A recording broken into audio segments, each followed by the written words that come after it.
CMR shopping mall మన height Nagar లో భాగ్యలతా కమాన్ పక్కన ఫిబ్రవరి 29న ప్రముఖ సినీ తారలచే గొప్ప ప్రారంభం. ఏంది గుజరాత్ మోడల్ అని నేను అడుగుతున్నా. గుజరాత్ మోడల్ అయితే రైతుల ఆదాయం రెండింతలు కావాలి. గుజరాత్ మోడల్ అంటే 20 కోట్ల ఉద్యోగాలు ఇవ్వాలి. గుజరాత్ మోడల్ అంటే ప్రతి పేదవాడికి ప్రధానమంత్రి ఇల్లు కట్టించి ఉండాలి. గుజరాత్ మోడల్ అంటే సాగునీటి ప్రాజెక్టులు పూర్తి కావాలి. కానీ ఇవేవి జరగలేదు. ఇంకేం మోడలు? గుజరాత్ మోడలు. ఆ గుజరాత్ మోడల్ 10 ఏళ్ళు దేశంలో అమలు చేసిర్రు.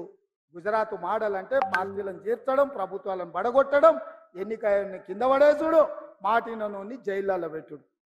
మనం మీటింగ్ ఉందంటే మనం ఎన్ఎస్యూలోనో, యూత్ కాంగ్రెస్ లోనో, మహిళా కాంగ్రెస్ లోనో, లేకపోతే ఎస్టీ డిపార్ట్మెంటో, ఎస్సీ డిపార్ట్మెంటోలో ముందు దోలుతాం.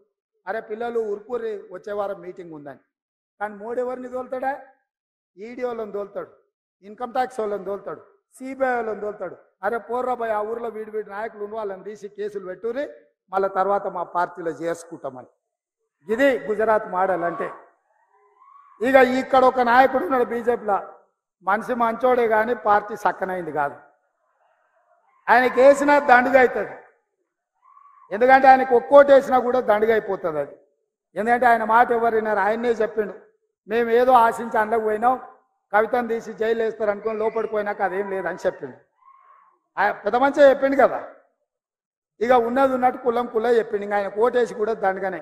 అందుకే ఇవాళ ఈ చేవెళ్ళ పార్లమెంటు నియోజకవర్గంలో పార్టీ నిర్ణయించి ఎవరిని ఎంపీగా ఇక్కడ అభ్యర్థిని ప్రకటించినా అత్యధిక మెజార్టీతోని గెలిపించండి. ఈ తెలంగాణ ప్రాంతాన్ని, చేవెళ్ళ ప్రాజెక్టును పూర్తి చేసి ఈ ప్రాంతాన్ని అభివృద్ధి పదం వైపు నడిపించి ప్రతి ఎకరాకు నీళ్ళిచ్చే బాధ్యత తెలంగాణ రాష్ట్ర ముఖ్యమంత్రిగా, కాంగ్రెస్ పార్టీ అధ్యక్షుడిగా తీసుకునే బాధ్యత నాది. ఈ వికారాబాద్ ఈ ప్రాంతం జిల్లాలో ఇక్కడ నుంచి ఎన్నికైన నేను ఇవాళ రాష్ట్రంలో అందరు కలిసి నాకు అవకాశం ఇచ్చిండ్రు ముఖ్యమంత్రిగా. తప్పకుండా ఈ ప్రాంతాన్ని అభివృద్ధి పదం వైపు నడిపించే బాధ్యత నేను తీసుకుంటా. ఇవాళ ఈ జిల్లాలో కార్యకర్తలకు అండగా ఉండడానికి పెద్దలు మహేందర్ అన్న ఈరోజు మన మధ్యలో ఉన్నాడు. సునీతమ్మ ఉంది.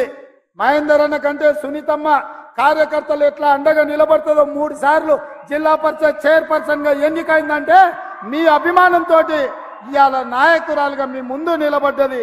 భవిష్యత్తులో రామ్మోహన్ రెడ్డితో పాటు, అదేవిధంగా పార్టీలో ప్రసాద్ గారితో పాటు, మనోహర్ రెడ్డితో పాటు మీకు మహేందర్ రెడ్డి గారు, సునీతమ్మ కూడా మీకు అండగా ఉంటారు. మాది బాధ్యత మిమ్మల్ని కాపాడుకునేది. రాబోయే స్థానిక సంస్థల ఎన్నికల్లో మిమ్మల్ని గెలిపించే కానీ ఈ పార్టీ అప్పటికి గెలిచినట్టుగా భావించదు. మీరు గెలిచినప్పుడే నిజమైన గెలుపు. అందుకే గ్రామాలల్లో కార్యకర్తలు ఎవరు కూడా ధైర్యం కోల్పోవద్దు.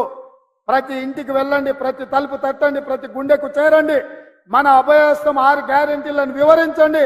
ఎవరికి రాకున్నా అడిగి వాళ్ళ పేర్లు రాసుకొని వచ్చి వాళ్ళకి ఆ పథకాలు ఇప్పించండి. సిలిండర్ అయినా, ఉచిత కరెంట్ అయినా, ఆరోగ్యశ్రీ పథకమైనా, ఆర్టీసీ బస్సు అయినా ఇంటింటికి పోండి, వాళ్ళని అడగండి. రానోళ్ళు ఉంటే రాసుకొని రాండి, వాళ్ళకి ఇప్పించండి. వాళ్ళే మనల్ని కష్టపడి గెలిపిస్తారని చెప్పి మీకు అందరికీ తెలియజేస్తున్నా.